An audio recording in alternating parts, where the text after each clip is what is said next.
جدائی ہماری زندگی میں کبھی ایسا وقت بھی آتا ہے کہ لگتا ہے سب ٹھہر سا گیا ہے، سب کچھ ختم ہو گیا ہے۔ یہ سچ ہے کہ ہر انسان ایک جیسے واقعات، حادثات، دکھ، درد یا فرحت تو اس بات پر ایک جیسے رد عمل کا اظہار نہیں کرتا۔ کچھ لوگ اپنی داخلی کیفیت پر قابو نہیں رکھ پاتے اور ان کا دکھ جگ ظاہر ہو جاتا ہے، جبکہ دنیا میں ایسے بھی لوگ ہیں جو اپنے دکھ کو اپنے اندر پیوست کر لیتے ہیں اور دوسروں کو حوصلہ دیتے نظر آتے ہیں۔ احمد فراز کہتے ہیں، ہوا ہے تجھ سے بچھڑنے کے بعد یہ معلوم کہ تو نہیں تھا، تیرے ساتھ ایک دنیا تھی۔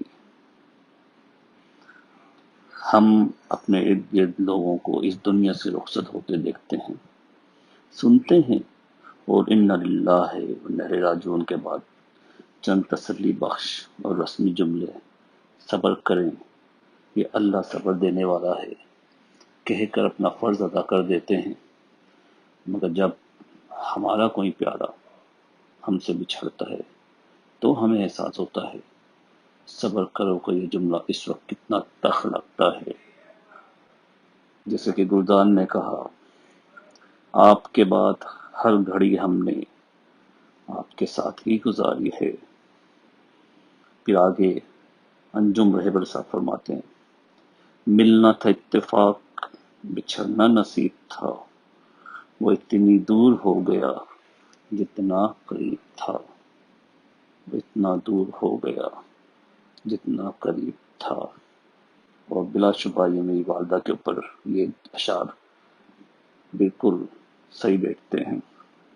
بہرخیر، قدرت کے اس قانون کے آگے ہم سب بے بس ہو جاتے ہیں۔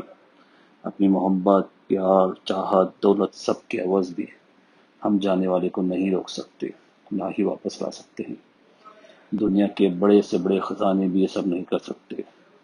یہ کیسی بے بسی ہے۔ خدائے کامل پر یقین رکھتے ہوئے ہمیں اس کی رضا میں راضی ہی ہونا پڑتا ہے، مگر کچھ رشتے ایسے ہوتے ہیں جن کی کمی تعمر محسوس ہوتی ہے، ان کا جانا ایسا محسوس ہوتا ہے جیسے ابھی تھے، ابھی اٹھ کر گئے اور ابھی لوٹ آئیں گے۔ اپنے پیاروں کا جدا ہونا اور اس جدائی کا برداشت کرنا دنیا کا مشکل ترین کام ہے۔ کاش کبھی ایسا نہ ہوتا، کاش ہم اپنوں سے جدا نہ ہوتے، کاش، مگر یہ کاش تو صرف کاش ہی ہے، اس کا انسان پر کوئی اختیار نہیں۔ کہتے ہیں نا غالب، ہوا یوں غم سے بے حس تو غم کیا سر کے کٹنے کا، ہوا یوں غم سے بے حس تو غم کیا سر کے کٹنے کا، جنا ہوتا جدا تن سے تو زانوں پہ دھرا ہوتا، تو زانوں پہ دھرا ہوتا۔